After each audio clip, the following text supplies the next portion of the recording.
Buenos días, hermanos. Amén. Nos sentimos muy contentos hoy domingo en la casa del Señor.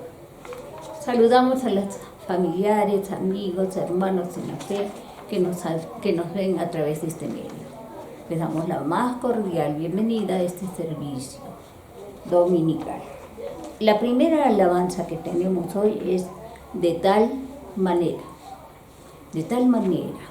persona que nos escucha.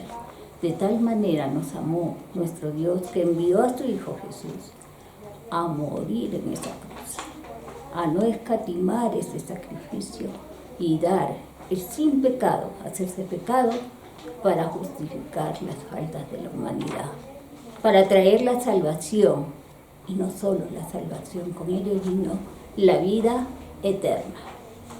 ¿Sí? Amén. Amén. Porque con Él, con ese sacrificio vicario de Cristo en la cruz, somos hechos salvos por gracia, sin merecerlo. Amén. Amén. Grande es nuestro Dios, que hizo eso, que dio su vida por el amigo, por el que era su enemigo en ese momento, porque dio la vida por ti, por mí, cuando estábamos en delitos y pecados, muertos todos. Y Él nos rescató de ese hoyo para darnos la salvación y la vida eterna. ¿Es bien? Amén. Vamos a entonar en esta mañana de tal manera. ¿Nos acompaña?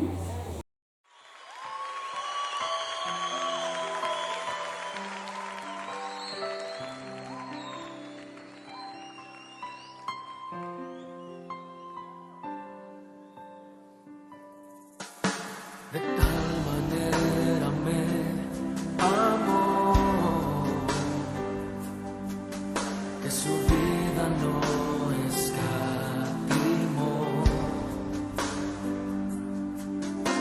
hasta el final Él se entregó y a la muerte fue porque Él me amó. De tal manera me amó y no hay forma en que podré pagar el precio de su grande amor, pero toda mi alma quiero dar por su amor. Yo viviré de su amor, yo cantaré, con mi Jesús caminaré, porque Él me amó a mí. Por su amor yo viviré, de su amor yo cantaré, con mi Jesús caminaré, porque Él murió por mí. Le seguiré.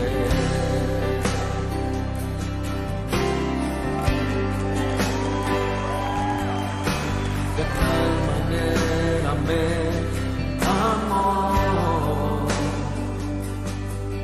que su vida no escatimó, hasta el final Él se entregó y a la muerte fue porque Él me amó. De tal manera me amó y no hay forma en que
te seguiré con mi alma, mente, corazón.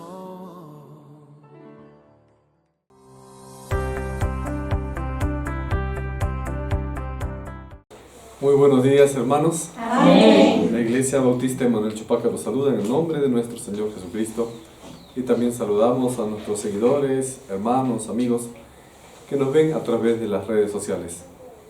La prédica de esta mañana, de este domingo, titula ¿Qué rey esperas tú?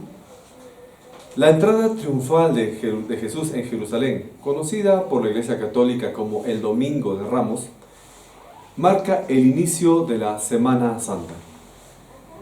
En aquella ocasión, la multitud en la ciudad de Jerusalén, capital de Israel, aclamaba a Jesús que entraba por la puerta de aquella ciudad y decía: Hosana, hijo de David, reconociéndolo como el Mesías esperado durante muchos siglos.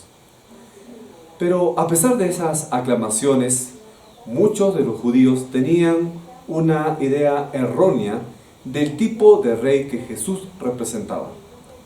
Todo esto nos lleva a reflexionar en este día importante. ¿Qué tipo de rey esperamos nosotros de Jesús?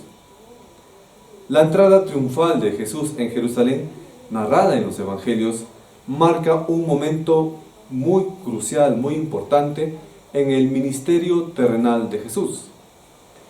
Este evento, celebrado, como ya mencioné, hoy por la Iglesia Católica como el Domingo de Ramos, y que da inicio a las actividades de Semana Santa, cumplía muchas profecías mesiánicas escritas en el Antiguo Testamento. Jesús, cuando montó ese asno pequeño, no solamente cumplía una profecía que está en Zacarías 9:9, sino que también presentaba una imagen de humildad y de paz, contrastando o haciendo una marcada diferencia con la expectativa o lo que esperaba la población judía de un Mesías. Ellos imaginaban de repente que el Mesías iba a venir como un líder militar, como un guerrero, que iba a poder liberar a Israel del yugo que tenía sobre él el Imperio Romano. Muchos anhelaban en Israel ese tipo de líder.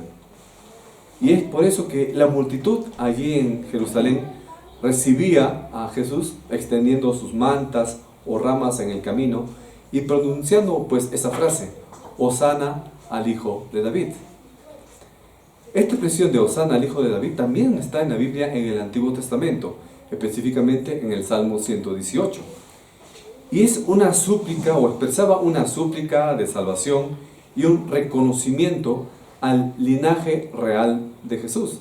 Recuerden ustedes que tanto por vía materna, por María, como por vía paterna, por José, Jesús descendía directamente del rey David.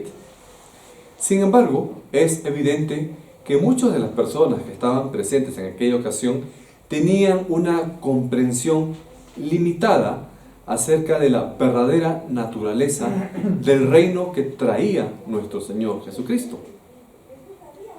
Este pasaje de la entrada triunfal de Jerusalén nos invita a reflexionar sobre nuestras propias perspectivas o sobre nuestro propio punto de vista acerca de nuestro Señor Jesucristo. Porque al igual que la multitud en Israel, podremos tener nosotros ideas preconcebidas sobre cómo debería actuar Dios en nuestras vidas. Y es importante o es esencial preguntarnos a nosotros mismos: ¿estamos buscando en Jesús a un rey que cumpla nuestros deseos, caprichos o aspiraciones personales? ¿O reconocemos en Jesús, en Cristo, el Salvador, que nos ofrece una transformación profunda y eterna para nuestras vidas? Vamos a adentrarnos entonces en este relato y vamos a permitir que el Espíritu Santo examine nuestros corazones y desafiando así cualquier tipo de punto de vista o expectativa que sea errónea dentro de nosotros y que nos guíe a una comprensión más profunda acerca de quién es Jesús y el tipo de reino que Él vino a establecer. Para esto vamos a leer primero todo ese pasaje completo acerca de la entrada de Jesús en Jerusalén, y vamos a tomar como referencia a Mateo capítulo 21, versículos del 1 al 11. La palabra nos dice: cuando se acercaron a Jerusalén y vinieron a Betfagé, al monte de los olivos, Jesús envió 2 discípulos diciéndolos: id a la aldea que está enfrente de vosotros, y luego hallaréis una asna atada y un pollino con ella. Desatadla y traédmelos. Y si alguien os dijere algo, decid: el Señor los necesita, y luego los enviará. Todo esto aconteció para que se cumpliese lo dicho por el profeta cuando dijo: decid a la hija de Sión: he aquí, tu rey viene a ti, manso y sentado sobre una asna, sobre un pollino, hijo de animal de carga. Y los discípulos fueron e hicieron como Jesús les mandó, y trajeron el asna y el pollino, y pusieron sobre ellos sus mantos, y él se sentó encima. Y la multitud, que era muy numerosa, tendía sus mantos en el camino, y otros cortaban ramas de los árboles, y las tendían en el camino. Y la gente que iba delante y la que iba detrás aclamaba, diciendo: Hosana al Hijo de David. Bendito el que viene en el nombre del Señor. Hosana en las alturas. Cuando entró él en Jerusalén, toda la ciudad se conmovió, diciendo: ¿quién es este? Y la gente decía: este es Jesús el profeta, de Nazaret de Galilea. A partir de esta historia vamos a ver algunas lecciones entonces de lo que realmente representaba el reino que traía nuestro Señor Jesús, para entender de una manera más acertada cuál es la relación que debemos tener con nuestro Salvador. La primera lección que quiero compartir con ustedes en este domingo es la siguiente: las expectativas del pueblo judío. Es decir, ¿qué cosa esperaba la población de Israel, el pueblo judío, los hebreos, acerca del Mesías que había de venir?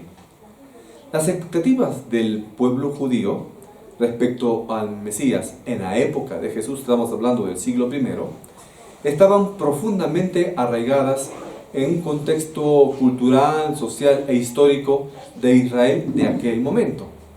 Muy seguido también de repente por las tradiciones, aunque en parte también con las escrituras y las profecías que se mencionaban en el Antiguo Testamento acerca de la llegada del Mesías. Estas expectativas se habían desarrollado, también se habían diversificado, pero muchas de esas expectativas o puntos de vista acerca de la llegada del Mesías tenían cierta desviación o puntos errados de vista. Y estos puntos de vista ya venían a lo largo de los siglos mientras que ellos esperaban al Mesías. Esto ocasionó que daban lugar a diversos tipos de concepciones o manera de pensar acerca de Cristo y la misión que él iba a tener. Por ejemplo, uno de los puntos de vista que tenían los judíos en aquel momento era que el Mesías iba a venir como un libertador político y militar. Uno de los puntos de vista predominantes acerca de la llegada de Jesús o del Mesías era que el Mesías iba a ser un líder que iba a liberar a Israel del dominio extranjero. Conocemos bien que, bajo la historia, que en el siglo I Israel estaba dominado por el Imperio Romano. Y muchos judíos entonces anhelaban un Mesías que iba a restaurar la soberanía nacional y que iba a derrotar a los romanos para así poder liberarse, y que luego el Mesías iba a establecer allí mismo un reino terrenal. Incluso los mismos discípulos de Jesús tenían esa idea. Los mismos discípulos de Jesús tenían la idea.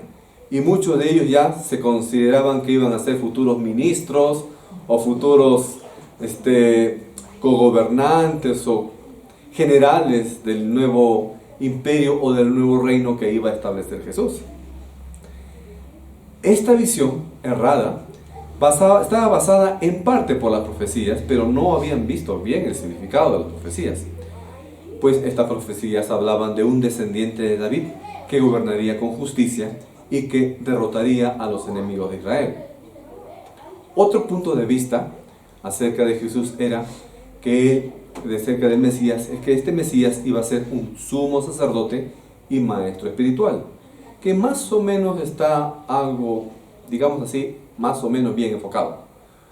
Otra corriente entonces de pensamiento acerca del Mesías era que este Mesías iba a cumplir un rol sacerdotal y espiritual. Muchos grupos de judíos, como los de la comunidad de Qumran, la comunidad de Qumran es aquella que hizo los rollos del Mar Muerto, anticipaban al Mesías en dos aspectos. Uno, sacerdotal, y otro real, es decir, un sacerdote y un rey a la misma vez. Y este Mesías sacerdotal, ellos lo enfocaban como, o lo denominaban también como el Mesías de Aarón, lo llamaban así esta comunidad de Qumran, y que iba a ser un líder religioso que iba a purificar el culto y iba a restaurar la verdadera adoración en el templo.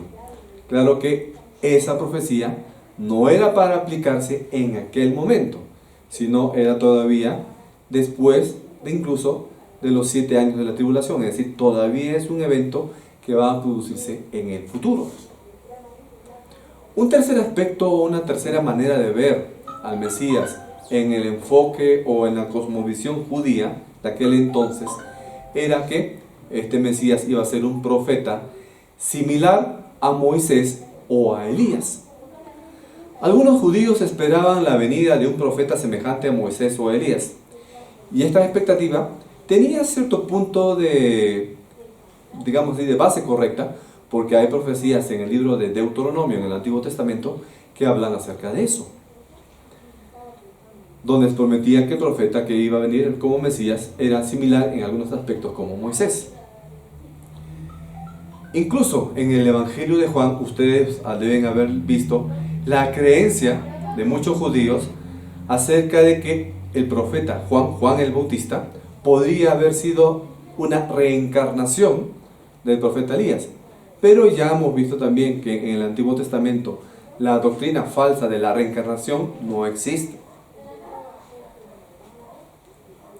Además, había expectativa de que Elías regresaría antes del día del Señor, y esto está en el libro de Malaquías, pero no expresaba pues una reencarnación literal ni de Moisés ni de Elías. Un cuarto aspecto es que los judíos esperaban un rey de justicia y paz. Y es que las profecías que están en el libro de Isaías presentan efectivamente una visión de un líder que gobernaría con justicia y traería una paz duradera. Porque en Isaías ustedes recuerdan que existe una profecía que se menciona que iba a nacer un niño que iba a ser llamado como príncipe de paz, cuyo gobierno no tendría fin y se basaría en la justicia y en la rectitud. Pero esta imagen del Mesías como un rey justo y pacífico contrastaba o era muy diferente con las expectativas de guerrero y otros aspectos. Luego también vemos que esta profecía del príncipe de paz no era precisamente de un momento o de una aplicación inmediata para el contexto histórico y cultural de Jerusalén o de Israel en aquella época. Y otro punto de vista era pues que el Mesías iba a ser como un maestro de la ley. Para algunos el Mesías iba a ser un maestro supremo de la Torá, es decir, de la ley judía, que interpretaría y que enseñaría la ley de manera perfecta. Claro está que Jesús, al ser parte de Dios, o enteramente Dios, aparte de ser enteramente hombre, Él cumplió completamente toda la ley. Aunque esta expectativa estaba basada en cierta forma en la comprensión de la voluntad de Dios y que guiaría al pueblo a una observancia pura de los mandamientos, Jesucristo iba más allá de eso. Y este rol de maestro, que sí cumplió un rol de maestro, en relación también con la restauración del pueblo judío, a través de una mejor comprensión de la ley, no era solamente aislada para Israel, sino sabemos muy bien que Jesucristo también se convirtió en el maestro de la ley, digamos así, para el pueblo gentil. Vemos entonces cómo estos puntos de vista o lo que esperaban los judíos del siglo I acerca de Jesús tuvo diversos enfoques. Algunos más o menos bien orientados y otros sí poco sacados de contexto. Porque mientras que algunos anhelaban un líder político y militar que se pudiera enfrentar al César de Roma y derrotarlo, otros esperaban a un sacerdote santo, otros un profeta poderoso o un maestro de la ley. Lo que sucedía que estas variadas concepciones acerca de Jesús reflejaban múltiples necesidades y esperanzas del pueblo judío en un periodo de represión, y ellos esperaban una independencia o redención. Es por eso que la llegada de Jesús y la manera como Él manifestó su ministerio terrenal desafió a muchos, incluyendo a los mismos líderes religiosos de Israel, que fueron ellos quienes mandaron a matar a Jesús. Pero también vemos de que estas concepciones estaban basadas, aparte de cierta forma en las profecías, en muchas tradiciones o cosas que esperaban el pueblo de Israel. Pero también lo que demostró Jesús era que trascendía o pasaba mucho por encima de lo que realmente esperaba el pueblo judío. Y lo que venía a establecer Jesús no era un reino terrenal para Israel únicamente, sino lo que quería traer Jesús era ¿qué cosa? Un reino espiritual y salvación para todo el mundo, para aquellas personas que crean en Él. Amén. Amén. Esto nos lleva a la segunda lección, la realidad del reino de Jesús. Ahora, la realidad del reino de Jesús, tal como se presentan en las Escrituras, contrasta o se diferencia significativamente con las expectativas que tenían en el tiempo de Jesús en el siglo I, acerca del Mesías. Mientras que los judíos anticipaban o esperaban a un líder político y militar que estableciera un dominio de Israel sobre todas las naciones, Jesús reveló un reino cuya naturaleza es espiritual, centrada en la transformación interna y la reconciliación con Dios. Entonces, ¿cuáles son los aspectos que realmente significan el reino que Jesús vino a establecer? Primero, que es un reino presente y futuro. ¿Cómo presente y futuro? Jesús enseñó que el reino de Dios tiene una doble dimensión. Es presente porque ya está presente en nosotros y al mismo tiempo va a poder manifestarse en su plenitud, es decir, va a poder manifestarse en forma completa en el futuro.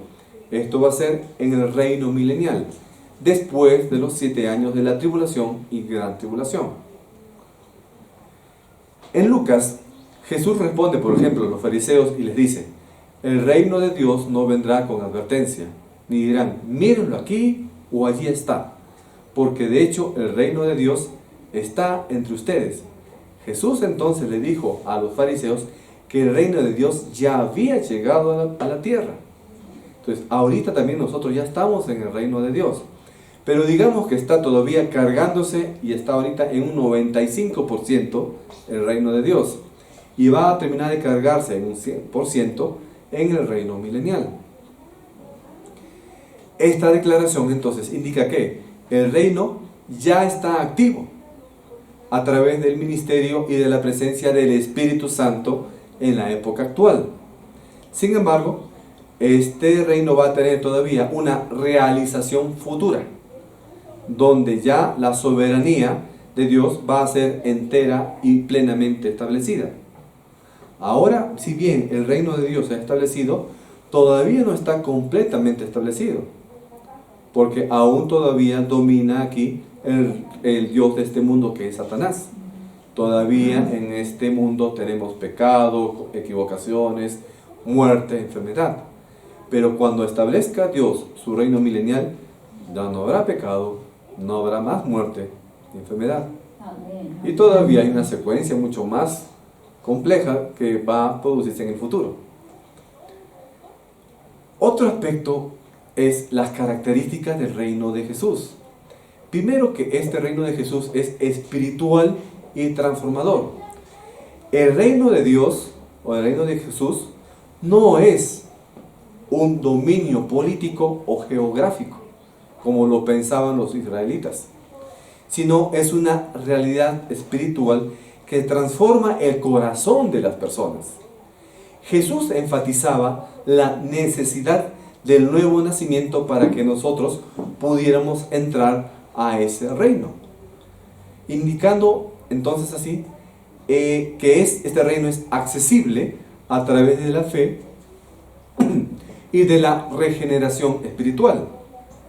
Los creyentes, nosotros, podemos entrar a ese reino no con un pasaporte, no con un DNI o una cédula de identificación, sino entramos al reino de Dios al aceptar a Jesús como Señor y Salvador.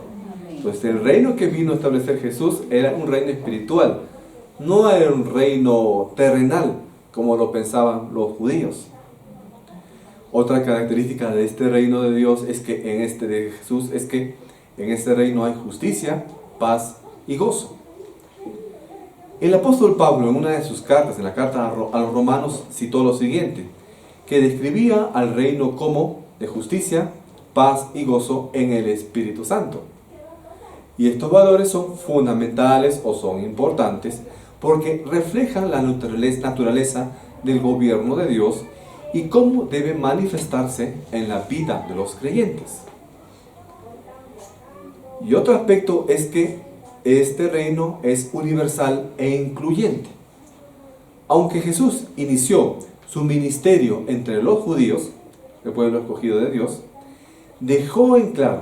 Jesús dejó bien en claro que el reino de Dios es para todas las naciones y para todas las lenguas. Amén. Hubo, por ejemplo, un soldado romano que tuvo fe en Cristo. Incluso Cristo los puso como ejemplo y diciendo que ni siquiera en Israel, es decir, que ni siquiera un solo judío manifestó mayor fe que este soldado romano. Entonces Jesús no vino solamente por los judíos, como los judíos esperaban. Los judíos esperaban entonces, ¿qué cosa? Que venía Jesús para salvar a los judíos y mate a todititos los romanos, mate a todos los egipcios, mate a todos los que no eran judíos.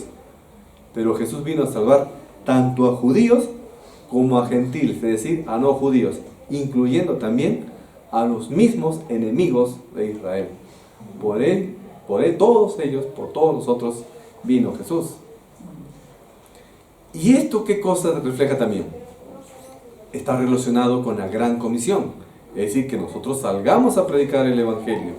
Refleja entonces, ¿qué cosa? La universalidad del reinado de Jesús, porque Jesús también vino por toda la humanidad, llamando y nos está llamando también a ser discípulos a todas las naciones. Hay otro aspecto que tenemos que considerar, que Jesús vino como un rey, sí, pero vino como un rey siervo. ¿Cómo es esto? Siervo con S, o traducido también en una forma más precisa de acuerdo al idioma original en griego, esclavo, un rey esclavo o un rey siervo. Jesús redefinió el concepto de liderazgo al presentarse como un rey que no solamente gobierna, sino que un rey que sirve. En Marcos, por ejemplo, se declara, porque ni aun el Hijo del Hombre vino para ser servido, sino para servir y para dar su vida en rescate de muchos. Este modelo de liderazgo basado en el servicio y en el sacrificio contrasta con las expectativas de un Mesías conquistador, un Mesías guerrero que establece un gobierno, digamos así, hasta tiránico sobre todos los demás. Jesús vino a servirnos, en otras palabras, vino para ayudarnos, para que nosotros podamos ayudar a otras personas. Y ese es el ejemplo. Cuando uno asume liderazgo, ya sea en una institución secular o en una institución religiosa, no va a esperar que toda la gente le ayude a ese líder, sino es el líder quien va a dar el ejemplo, el líder que va a tener que ayudar a las personas que están dentro de su equipo. Ese es el verdadero liderazgo que nos enseñó nuestro Señor Jesucristo. Y podemos interpretar también esta entrada triunfal de Jesús en Jerusalén como una declaración del reino. La entrada de Jesús en Jerusalén, montado sobre un asno que hemos visto ahora en el libro de Mateo, es una manifestación simbólica de la naturaleza del reino de Jesús. Vimos que este hecho de que Jesús entró a Jerusalén montado en un burrito también cumplía una profecía que está en el libro de Zacarías, en el Antiguo Testamento, escrita cientos de años antes del nacimiento de Jesús. Pero aquí representa a Jesús ¿cómo? ¿Cómo hubiera entrado un rey, digamos terrenal, en un caballo blanco grandote, ¿no es cierto?, con corona, con una manta, ¿no es cierto? Pero Jesús entró montado en un burrito, sin corona y con una vestimenta muy muy sencilla. Jesús se presentó como un rey humilde y pacífico, desafiando las expectativas de un líder militar y enfatizando que el reino de Jesús se basa en la humildad y en la paz. Amén. Amén. Esto nos lleva a la tercera lección. Nuestra respuesta hoy. Muy bien. Ya hemos visto cómo esperaba el pueblo judío a su Mesías y vemos que no era lo correcto. Ahora, la palabra de Dios nos dice cómo era realmente el reino de Jesús que había de venir y que ya está presente y que se va a completar, se va a consolidar todavía en el futuro. Pero ¿cómo debemos nosotros responder como creyentes ahora en el siglo XXI? La comprensión de la naturaleza del reino de Jesús nos lleva a considerar cómo debemos responder a este reino en nuestra vida diaria. Esta respuesta va a implicar o va a considerar una transformación interna que se va a reflejar en nuestras acciones concretas y una nueva orientación en nuestras prioridades y valores. La realidad del reino de Jesús va entonces a trascender o va a ir más allá de las expectativas o puntos de vista humano acerca del poder y del dominio terrenal. El reino de Jesús es un reino que comienza en nuestros corazones. Va a transformar nuestras vidas desde adentro hacia afuera y se va a extender a todas las naciones ofreciendo el mensaje de salvación y de vida eterna.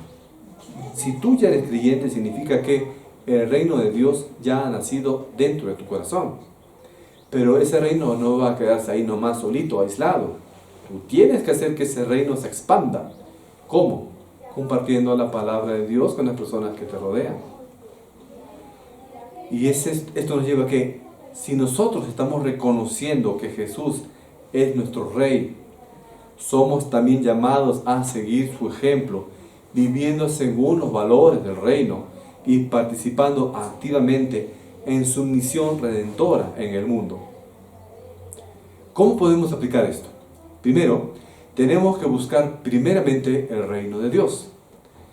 Jesús nos ha instruido, recuerden el pasaje que nos dice, buscad primero el reino de Dios y todas estas cosas os serán añadidas. Este pasaje nos está llamando entonces a priorizar nuestra relación con Dios y la obediencia a sus mandamientos por encima de las preocupaciones materiales y temporales. Al hacerlo, vamos a hacer que Dios supla nuestras necesidades. Un segundo aspecto es vivir según los valores del reino. El reino de Dios se caracteriza ¿por qué? Por justicia, paz y gozo en el Espíritu Santo. Como ciudadanos del reino, tú puedes ser peruano, mexicano, colombiano, argentino, no sé, pero aparte de esa nacionalidad terrenal que tú tienes una nacionalidad eterna. Eres ciudadano del reino de Dios. Y como ciudadano del reino de Dios, así como tú estás sujeto en un país bajo la Constitución y bajo diferentes tipos de leyes, si tú eres ciudadano del reino de Dios, también estás sujeto a ciertas normativas. En este caso, la normativa es la ley de Dios, que está ¿dónde? En la Biblia, en la palabra de Dios. Si es así, entonces estamos llamados ¿a qué? A encarnar nuestros valores y nuestras interacciones diarias de acuerdo a la palabra, promoviendo equidad, buscando la reconciliación y viviendo con alegría, pero fundamentada en nuestra relación con Dios. Y otro aspecto, el tercer aspecto, es que tenemos que participar en la misión del reino. Jesús comisionó a sus seguidores a proclamar el evangelio del reino a todas las naciones. Pero este mandato no es solamente para los discípulos o los apóstoles, es para todos los creyentes. Esto implica que todos nosotros tenemos que compartir las buenas nuevas de la salvación, a ser discípulos y a enseñarles a otras personas a obedecer las palabras de Cristo. Entonces nuestra respuesta debe ser activa, contribuyendo a la expansión del reino de Dios en la tierra. 4. Tenemos que servir con humildad y amor. Siguiendo el ejemplo de Jesús, quien nos dijo que Él no vino para ser servido, sino para servir, esto lo podemos encontrar en diversos pasajes, como por ejemplo en Marcos 10:45, debemos adoptar nosotros una actitud, ¿de qué? De servicio o de apoyo, ayuda a los demás, al prójimo. Esto se manifiesta como una forma de ayudar, apoyo en actos de compasión, actos de consuelo, ayudar a los necesitados y disponer, incluso de apoyar a otras personas en sus necesidades o de orar por otras personas en ocasiones antes que nosotros mismos. Y quinto, también implica mantener una vida de oración y comunión con Dios. Porque la oración es esencial para poder discernir o diferenciar, identificar la voluntad de Dios y recibir la fortaleza que nosotros necesitamos para vivir conforme a los principios del reino. Amén. La oración es una manera de comunicarse con Dios, y a través de esa comunicación constante con Dios vamos a poder ser guiados y capacitados para enfrentar los desafíos de la vida con fe y con confianza. Amén. Entonces nuestra respuesta al reino de Jesús debe ser integral, abarcando nuestra relación con Dios, con los demás y con nosotros mismos. Al buscar primero el reino de Dios y vivir según sus valores, o participar en su misión, o tal vez servir a otros con humildad y mantener una vida en oración, vamos a poder reflejar la realidad del reino de Dios en este mundo y cumplir con el propósito por el cual nosotros hemos sido llamados y salvados. A manera de conclusión, hemos visto entonces que la entrada triunfal de Jesús en Jerusalén, narrada en los evangelios, ofrece lecciones profundas y aplicaciones prácticas para la vida del creyente actual. Este evento no solamente marca el inicio de las actividades de la Semana Santa, sino que también revela aspectos esenciales del carácter de Jesús y la naturaleza de su reino. Al reflexionar sobre este evento, podemos extraer varias enseñanzas relevantes. Vamos a hacer un resumen de lo que hemos visto. Primero, que tenemos que reconocer a Jesús como Rey y Salvador. Amén. La multitud de Jerusalén proclamaba Hosana, Hosana al Hijo de David, reconociéndolo como el Mesías prometido. Sin embargo, ya hemos visto que muchos tenían una idea errónea de lo que realmente representaba a el Mesías. Algunos pensaban que iba a traer una liberación, esperando liberación política, etc. Pero más que la liberación política, Jesús vino por una liberación espiritual. Amén. Hoy entonces hoy estamos llamados en este 2025, estamos llamados a reconocer a Jesús como Rey, no de un país, sino como Rey de nuestras vidas. Y tenemos que también extender la salvación que Dios nos ha dado para poder ver que otras personas también alcancen esa salvación. Otra cosa que demostró Jesús en un segundo aspecto es su humildad en el liderazgo. Jesús eligió entrar en Jerusalén montado en un burrito, en un asno, simbolizando humildad y paz. Muy diferente de repente a los líderes terrenales de hoy que exhiben poder, opulencia. Este acto nos enseña que el verdadero liderazgo se basa en ¿qué? En la humildad y el servicio al prójimo. Ese es el verdadero liderazgo. Y nos desafía ¿a qué? A adoptar a nosotros también una disposición de sencillez en nuestras relaciones diarias. Demuestra humildad, así como lo demostró Cristo. ¿En dónde? En tu trabajo, en tu familia, en tu colegio o en la universidad, donde tú te desempeñes. Tercero, tiene que haber coherencia en nuestras expectativas con la voluntad de Dios. Las expectativas del mundo no se alinean con el propósito divino de Jesús. ¿Qué cosa esperaba Israel? Israel estaba dominado por Roma. Estaban en pobreza, tenían dificultades, etc. ¿Qué cosa querían los judíos? Que viniera Jesús, que derrotara a los romanos y que luego toda la población de Israel sea libre, próspera, rica. Que tenga mucha plata. Eso querían los judíos. Pero cuando vino Jesús todo humilde, se desilusionaron los judíos y lo rechazaron y lo mataron. Esto nos invita a reflexionar sobre nuestras propias expectativas respecto a Jesús, a nuestro Dios. Y lamentablemente muchas iglesias, incluyendo evangélicas, se comportan como los judíos, esperando un Mesías ¿qué? Un Mesías de la prosperidad, que le dé casa, carro, camión, departamentos, millones. Eso no es lo que, para eso no vino Jesús a nuestra tierra. No vino para darnos cosas terrenales, sino para darnos la salvación. Y esto nos tiene que llevar a nosotros a una comprensión más profunda de su voluntad, confiando en que los planes de Dios, aunque a veces son incomprensibles, son perfectos. 4. Tenemos que nosotros tener una participación activa del reino de Dios. La entrada de Jesús en Jerusalén fue un llamado a la acción para quienes lo presenciaron.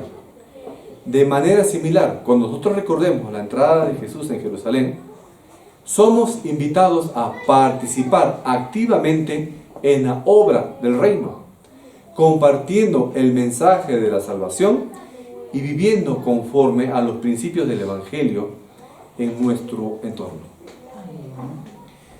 Siendo así la entrada triunfal de Jesús en Jerusalén más que un evento histórico que recordamos con devoción cada año, es una proclamación viva y constante que nos confronta a una realidad, la realidad del reino de Dios y la identidad de aquel que cabalgó humildemente sobre un asno. No se trata entonces de solo una escena simbólica, sino de un llamado continuo a rendir cuentas, a rendir nuestras vidas ante el verdadero Rey. Jesús no entró con pompa militar, ni con la fuerza de imperios humanos, sino con mansedumbre y cumpliendo las Escrituras, mostrando que su poder reside en la obediencia al Padre, en el amor sacrificial y en la redención de lo quebrantado. Amén. Este acto nos invita entonces, hermanos, a reconocer el señorío del Señor en nuestras vidas. Nos invita a vivir de una forma humilde, a reajustar nuestras expectativas terrenales y alinearnos con la visión del reino que Jesús vino a instaurar, uno de justicia, de misericordia y de verdad. Reflexionar en estos principios no solamente nos va a llevar a una comprensión más profunda del Evangelio, sino que también abre un espacio para que la presencia de Dios transforme cada rincón de nuestro ser. Al permitir que la verdad del reino de Dios eche raíces en nosotros, nuestras prioridades, nuestras decisiones y nuestras relaciones van a comenzar a reflejar el carácter de Cristo. Así, nosotros nos vamos a convertir no solamente en seguidores de Jesús, sino también en portadores o transmisores de su luz y su gracia en un mundo que cada vez clama y clama por esperanza, sanidad y sentido.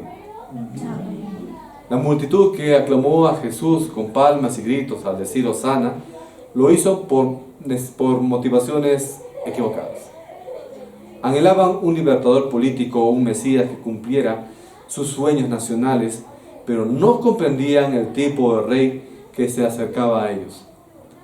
Hoy nosotros, más de 2000 años después, teniendo ya todo el Evangelio completo, tenemos una ventaja de conocer el cuadro completo. Ellos tenían una visión sesgada, nosotros ya tenemos todos los elementos. Hemos recibido la revelación completa de la obra redentora de nuestro Señor Jesús y de su victoria a través de la resurrección. Entonces sabemos muy bien que su reino no se limita a este mundo, sino que es eterno, espiritual y profundamente transformador. Sin embargo, la misma pregunta que resonó en aquella vez, en aquella época, sigue vigente hoy. ¿Qué rey estás esperando tú? ¿Un Jesús que cumpla tus deseos? ¿Un Jesús que cumpla tus proyectos? ¿O el Rey soberano que desafía tu zona de confort y te llama a morir a ti mismo?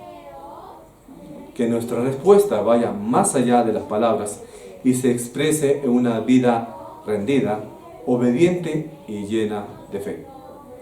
Que reconozcamos y abracemos a Jesús como el Rey que gobierna nuestras decisiones, nuestras esperanzas, nuestros sueños, tus aspiraciones y nuestro futuro.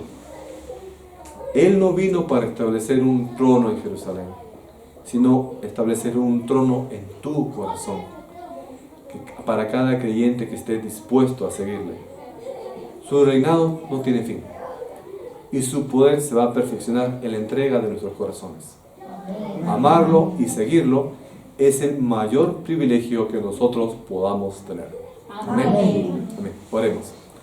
Bendito Padre Celestial, gracias Señor por haber establecido tu reino hace ya más de 2000 años. Cuando Jesús entró en Jerusalén, Él demostró que establecía no un reino terrenal, sino un reino espiritual, al cual nosotros podemos acceder al recibirte como Jesús, como Señor y Salvador.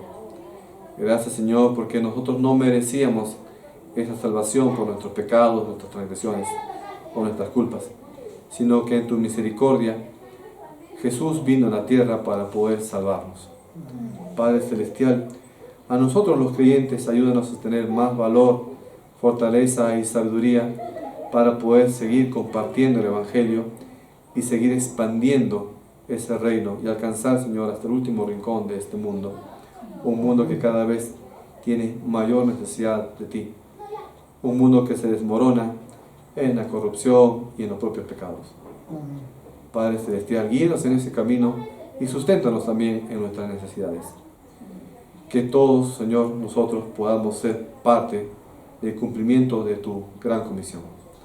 Gracias, Padre, para ti sea la honra y gloria, en el nombre de nuestro Señor Jesucristo. Amén. Amén.